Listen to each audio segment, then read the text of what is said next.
You know, in this country, we're not accustomed to the idea of class differences. We're all supposed to be one big happy family. Yeah. One nation, indivisible. We're very divisible. No, we're not one nation. No, there are working people and there are rich people. And in between, yes, there are nervous people.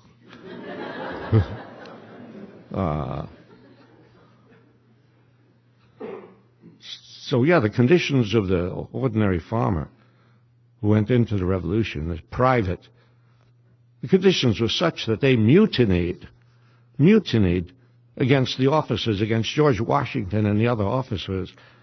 And I say mutiny, I mean thousands of them. Ever hear about this in your classrooms when you learn about the Revolutionary War, when you learn about Bunker Hill and Concord and the first shot heard around the world, right? Do you ever hear about the mutinies? I doubt it. I never learned about it. I didn't learn about it in elementary school or high school or college or graduate school. You find very often that what you learn in graduate school is what you learned in elementary school. Only with footnotes. You see.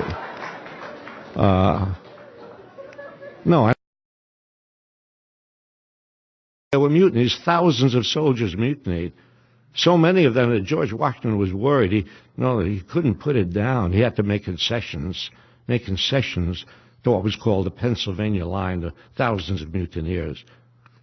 However, when shortly after he made those concessions and quieted down the mutiny by promising them things and promising them he'd get them out of the army soon and give them pay and so on, soon after that there was another mutiny in the New Jersey line, which was smaller, and there Washington put his foot down. He couldn't handle the thousands in the Pennsylvania line, but he could handle hundreds in the New Jersey line, and he said, find the leaders and execute them. You hear about this in your classrooms about the Revolutionary War? You hear about the executions of mutineers? I doubt it. If I'm wrong in the question period, correct me. I'm willing to stand corrected. I don't like to stand corrected, but I'm willing to stand corrected. So they executed a number of the mutineers. Their fellow soldiers were ordered to execute the mutineers. So the revolution, not everybody was treated the same way in the revolution. And in fact, when the revolution was won, independence was won, and the soldiers came back to their homes, and some of them did get bits of land that were promised to them. So, many of them became small farmers again. And then they found that they were being taxed heavily by the rich who controlled the legislatures. They couldn't pay their taxes. And so their farms, their homes were being taken away from them, auctioned off. Foreclosures, they call them today, right? It's an old phenomenon. So there were rebellions. I think everybody learns about Shays' Rebellion. They don't learn much about Shays' Rebellion, but they learn it enough to recognize it on a multiple choice test. Shays' Rebellion. In western Massachusetts, thousands of farmers gathered around courthouses in Springfield and Northampton and Amherst and Great Barrington, around those courthouses. They stop the auctions from going on. They prevent the foreclosures. It's a real rebellion. It has to be put down by an army paid for by the merchants of Boston. It's put down. But it puts a scare into the founding fathers. Now, There's an interesting chronology there. Shays' Rebellion takes place in 1786. The Founding Fathers get together in 1787 for the Constitutional Convention. Is there a connection between the two? I don't remember ever learning that there's a connection between Shays' Rebellion and the Constitution. What I learned is that, they got together with the Constitution because the Articles of Confederation created a weak central government, that we needed a strong central government, and everybody likes the idea of a strong central government. So it was a great thing to have a Constitutional Convention and draft a Constitution.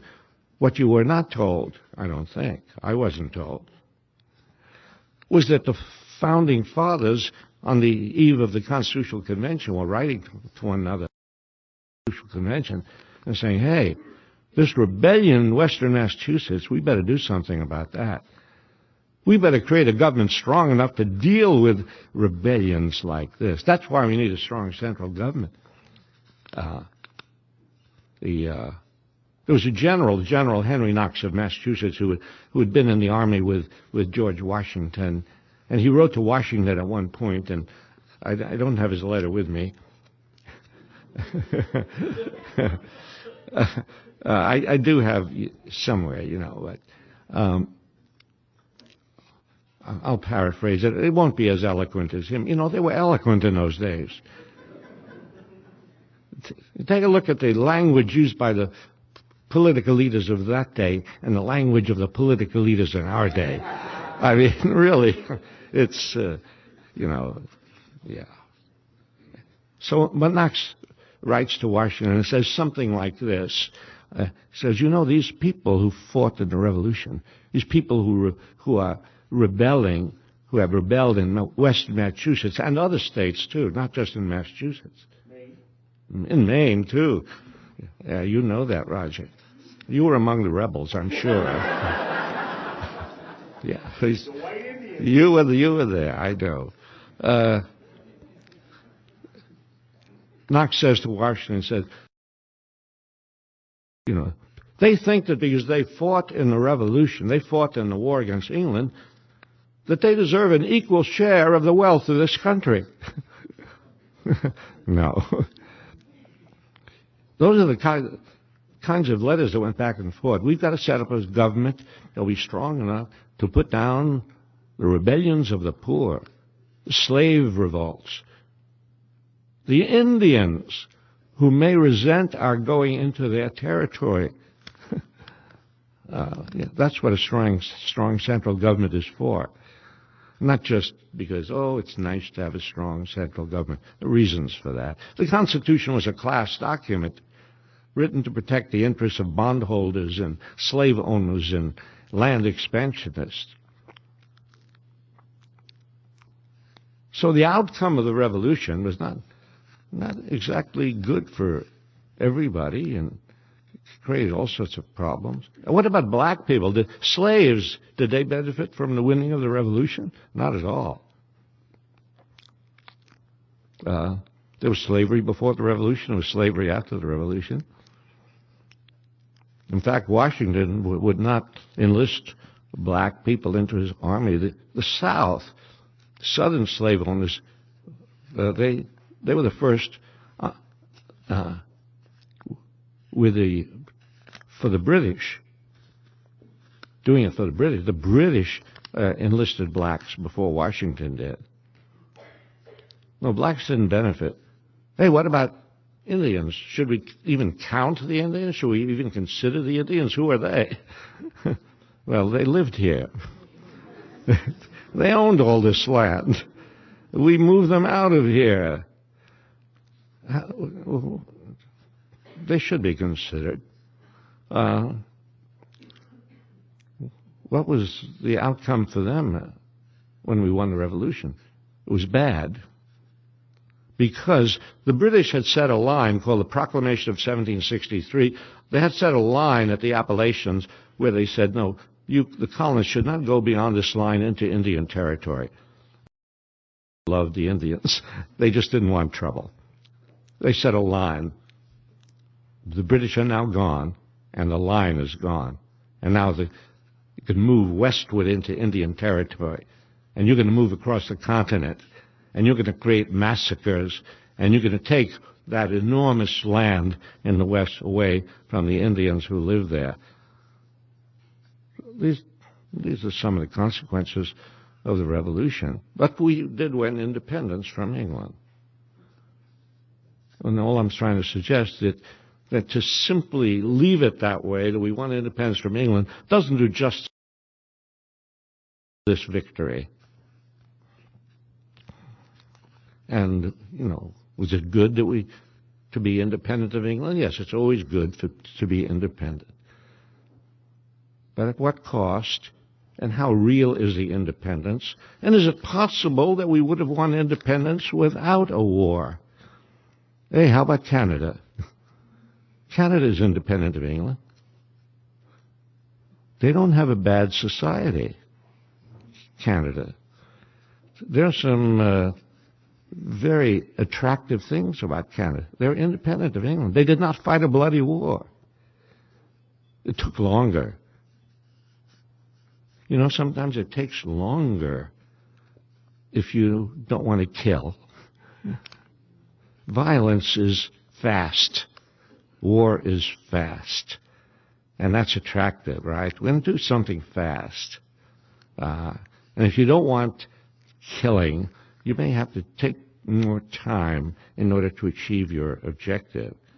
And actually, when you achieve your objective, it might be achieved in a better way and with better results and with a Canadian health system instead of American health system.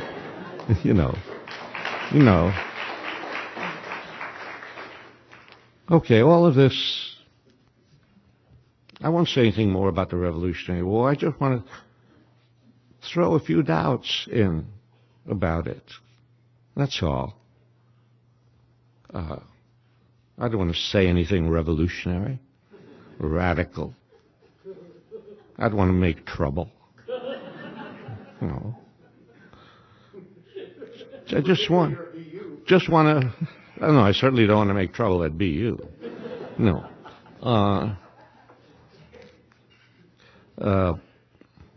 So,